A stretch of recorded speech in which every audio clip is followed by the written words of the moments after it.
SG Consultancy Services. Study MBBS in Russia, Philippines, Uzbekistan.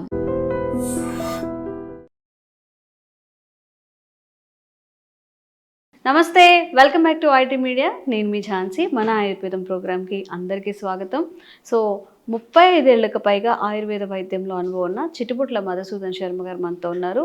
Psoriasis వచ్చిన వాళ్ళు ఎలాంటి జాగ్రత్తలు తీసుకోవాలి? వాళ్ళకి ఎండకి ఎక్స్పోజ్ అవ్వాలన్నా కానీ చాలా ఇబ్బందిగా ఉంటుంది.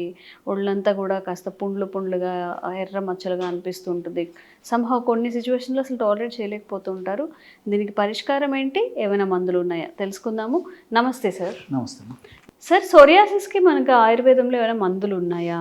ఇదేమైనా వంశపారంపర్యంగా వస్తుంది అంటారా, లేకపోతే ఏమైనా స్కిన్ ఎలర్జీస్ దానికి సంబంధించిందా? చాలా మందులు ఉన్నాయమ్మా.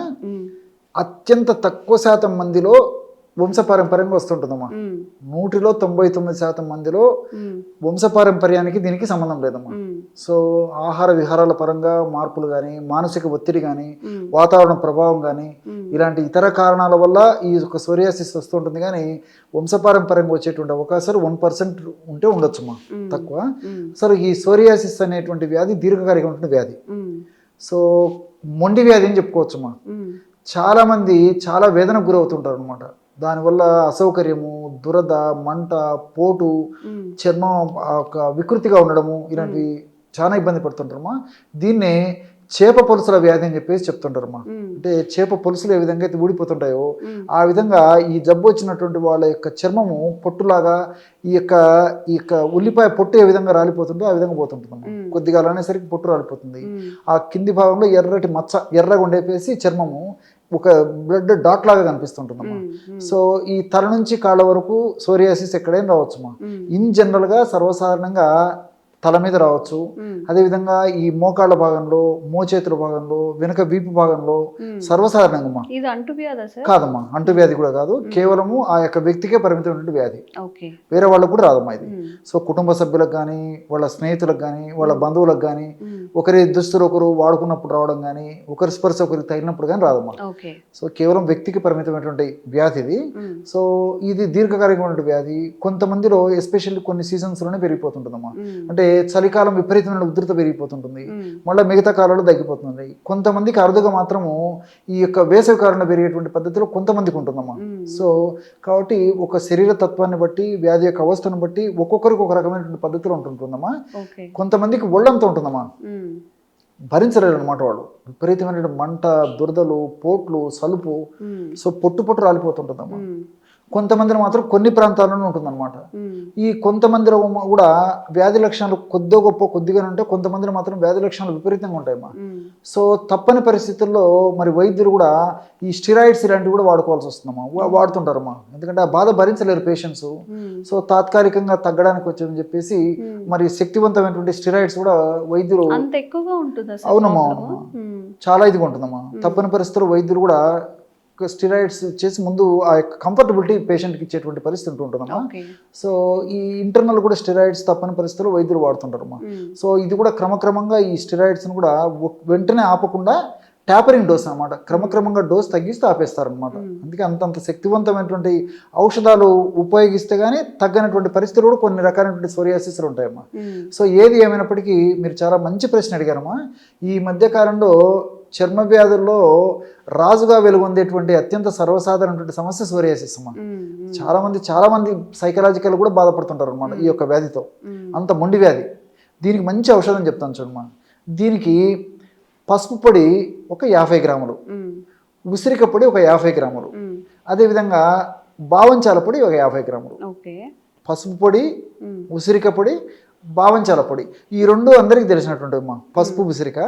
బావంచాల పొడి మనకు మార్కెట్లో దొరుకుతుంది, లేకపోతే బావంచాలు మనకు విత్తనాలు మార్కెట్లో దొరుకుతాయమ్మా. సో విత్తనాలు తెచ్చుకొని శుభ్రం చేసేసి మిక్సీలో వేసేసుకుంటే మంచి పౌడర్ అయిపోతుంది. అది వాడుకోవడం మంచిదమ్మా. సో ఈ బావంచాలు మామూలుగా హెయిర్ ఆయిల్స్లో కానీ, తర్వాత కొన్ని సౌందర్యపరమైనటువంటి ఈ ప్రొడక్ట్స్ తయారు చేసేటప్పుడు కానీ, తర్వాత ఈ సున్నిపిండిలో కానీ కలుపుతుంటారమ్మా. చాలా సువాసన భరితమైన ద్రవ్యం. బావంచాలలో కూడా ఈ యొక్క సోరియాసిస్ తగ్గించేటువంటి గుణం ఉన్నట్లు మనకు పరిశోధనలో కూడా నిరూపితమైందమ్మా. అదేవిధంగా ఈ 3 పదార్థాల్లో అంటే పసుపులో, ఉసిరికలో, బావంచాల్లో మూడింట్లో కూడా ఈ సోరియాసిస్ తగ్గించేటువంటి అద్భుతమైనటువంటి ఔషధ గుణాలు ఉన్నట్టు పరిశోధనలు కూడా నిరూపితమైందమ్మా. ఈ సోరియాసిస్ వచ్చినప్పుడు ఏం జరుగుతుందంటేమా చర్మ కణ విభజన ఎక్కువ జరుగుతుంటుంది. అంటే సర్వసాధారణంగా కణ విభజన అందరికీ జరుగుతుంటుందమ్మా. కణాలంటే విభజన చెందుతుంటాయి, చర్మ కణాలు కూడా విభజన చెందుతుంటాయి అందరికీ. కానీ ఈ యొక్క జబ్బు వచ్చినటువంటి వాళ్ళలో కణ విభజన విపరీతంగా జరిగిపోతుంటుంది అనమాట. సో పాత కణాలు పోయి కొత్త కణాలు వస్తుంటాయి. అందులో భాగంగానే చర్మం మీద దర్శించే ప్రత్యక్షమైనటువంటి సమస్య ఈ సోరియాసిస్. ఏ విధంగా అయితే పాము కుబుసము కొన్నాళ్ళకు ఒకసారి పాము కుబుసం వదిలిపెడుతుందో ఆ విధంగా ఈ దేహం అంటే ఏ జీవికైనా ఈ లక్షణాలు ఉంటాయమ్మా. అంటే ఈ యొక్క కణ విభజన అనేది దేహధర్మాల్లో భాగంగా ఉంటుంది. సో చర్మ కణాలు కూడా విభజన చెందుంటాయి. కొన్ని కారణాల వల్ల ఈ యొక్క చర్మ కణాలు ఎక్కువగా విభజన చెందడం వల్ల వచ్చేటువంటి పరిస్థితి ఏదైతే ఉందో ఇది సోరియాసిస్ అంటారు అమ్మా. ఇప్పుడు నేను చెప్పినటువంటి ఔషధం ఈ యొక్క పద్ధతిలో ఒక్కొక్కటి 50 గ్రాముల చొప్పున తీసుకొని అంతా కలపడం వల్ల 150 గ్రాముల ఔషధం తయారవుతుంది.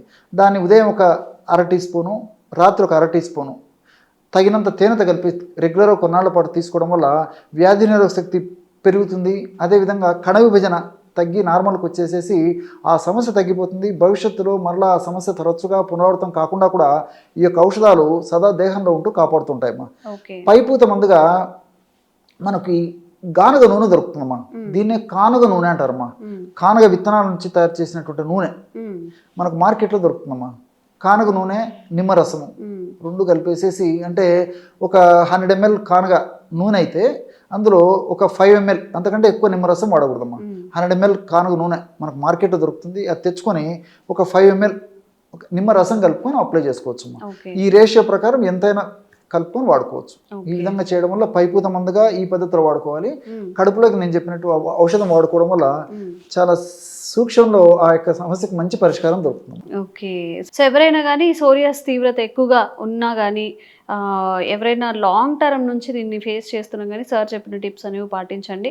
తప్పకుండా మీకు రిలీఫ్ అనేది వస్తుంది. ఎలా అనిపించింది, మీకు ఎలా వర్క్ చేసింది కూడా కామెంట్స్ రూపంలో తెలియజేయండి. ఇంకెలాంటి ఆరోగ్య సమస్యలు ఉన్నా కామెంట్స్ చేయండి. తప్పకుండా వీడియో చేసే ప్రయత్నం చేస్తాం. Thank you sir.